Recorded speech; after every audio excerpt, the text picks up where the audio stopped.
Anatomía y fisiología del olfato. La sensación olfática se inicia cuando las sustancias químicas disueltas en el aire que respiramos alcanzan la parte superior de las fosas nasales, donde estimulan los receptores o neuronas olfáticas ubicadas en la mucosa, generando un estímulo eléctrico que viaja por la vía olfática hasta la corteza cerebral y hasta el sistema límbico, en la cual condicionas las respuestas fisiológicas frente a los estímulos olfáticos, tales como el hambre, los instintos sexuales, la memoria involuntaria y determinar ciertas emociones. La intensidad de esta estimulación dependerá de la cantidad de sustancias odíferas presentes en el aire, y la composición química de estas provocarán que se estimulen unos receptores u otros, desencadenando distintas sensaciones olorosas. Se estimula que somos capaces de detectar hasta 10.000 olores diferentes, aunque existen grandes diferencias entre unas personas y otras. ¿Cuáles son las causas de las alteraciones del olfato?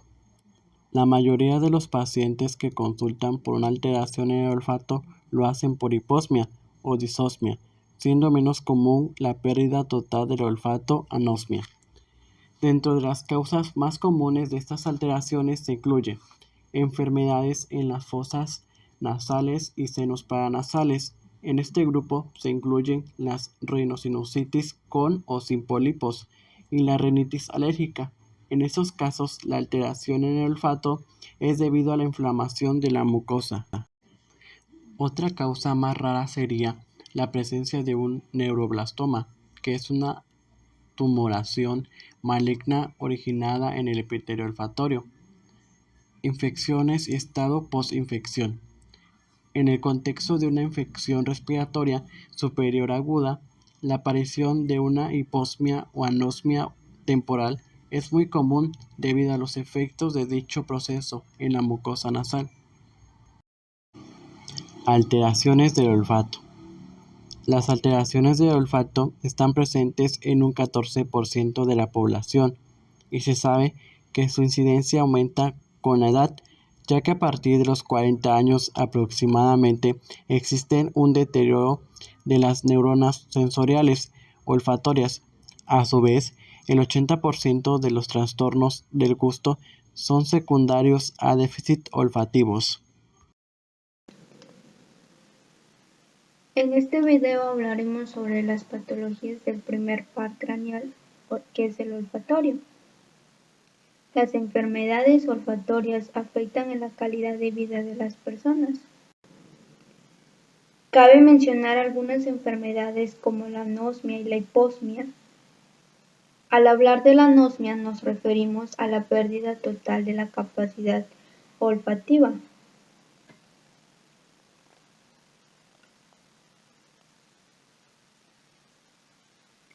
Esto sucede que impide que las moléculas olorosas lleguen al epitelio olfativo.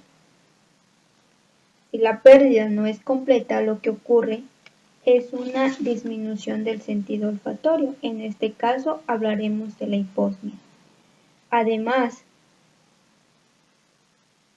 también disminuye la capacidad para percibir los sabores, de manera que su deficiencia se relaciona con la pérdida del sentido del gusto.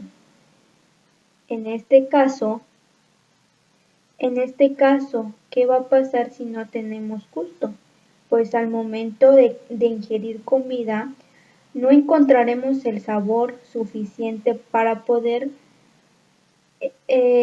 disfrutar. Al igual, solamente comeríamos por comer, porque no encontraríamos el sabor. O al momento de que te encuentres en una situación donde se esté liberando gas o se esté quemando algo, pues tú no tendrás la capacidad de poder decir o de poder decir que se está quemando. O no podrás disfrutar el olor de una rosa o de un perfume, porque pues no vas a tener la capacidad de poder oler. Aquí le mencionaremos las causas de la anosmia y la hiposmia, Esto ocurre cuando una inflamación intranasal u otra obstrucción impide que los olores ingresen en el área olfativa, como son el catarro común, la rinitis aguda, crónica, la sinusitis con edema nasal, la desviación del tabique nasal, la hipertrofia de los cornetes, el virus como el COVID o también en el caso de los tumores. Estos son algunos síntomas. Los síntomas, la anosmia, se ocasionan por razones infecciosas si el paciente presenta síntomas como son la pérdida del olfato, la fiebre, malestares generales, tos, sangrado nasal y mucosidad. Estos son algunos síntomas que son presentes. En el caso de los tratamientos, varían en funciones de la causa subyacente de las mismas, como se mencionan a continuación.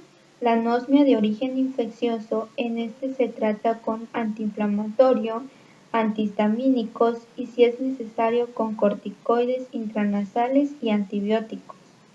Cuando es ocasionado por las infecciones de los senos paranasales, el tratamiento se trata con inhalación de vapor, aerosoles nasales y antibióticos. En los casos que son de la anosmia con origen obstructivo, los que son causados por pólipos nasales, tumoraciones o desviación del tabique se corrigen mediante una intervención quirúrgica.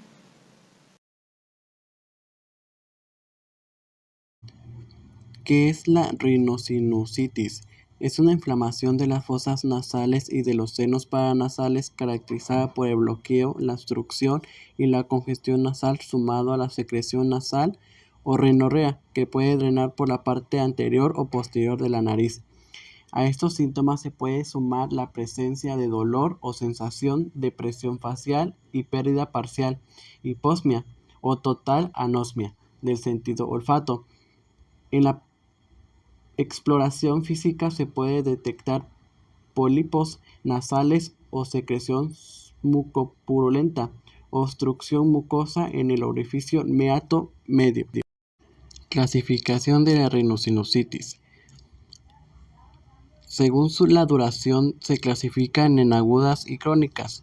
Las agudas son síntomas de menos de 12 semanas de evolución que desaparecen en forma completa. Las crónicas son síntomas de más de 12 semanas de evolución que no desaparecen y que pueden empeorar de forma transitoria. Exacerbaciones se dividen en rinosinusitis crónica sin pólipos nasales o rinosinusitis crónica con pólipos nasales. Síntomas. Algunos síntomas de la rinosinusitis son mal aliento o pérdida de sentido del olfato, tos, fiebre, goteo nasal, dolor de cabeza, congestión o bloqueo nasal, fatiga. ¿A cuántas personas afecta la rinosinusitis?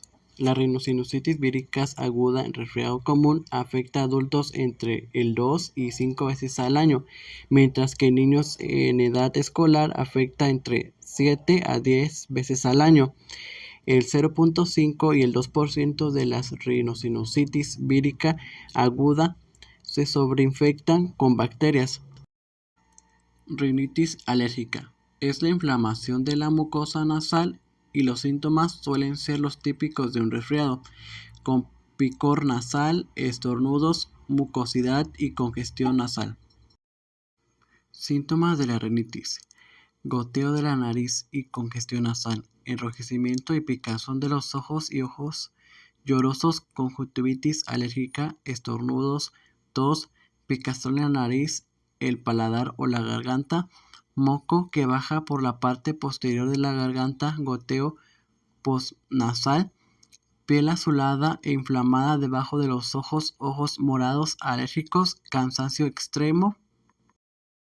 ¿Cómo se diagnostica la rinitis alérgica? El diagnóstico de la rinitis alérgica se realiza durante un test cutáneo muy sencillo.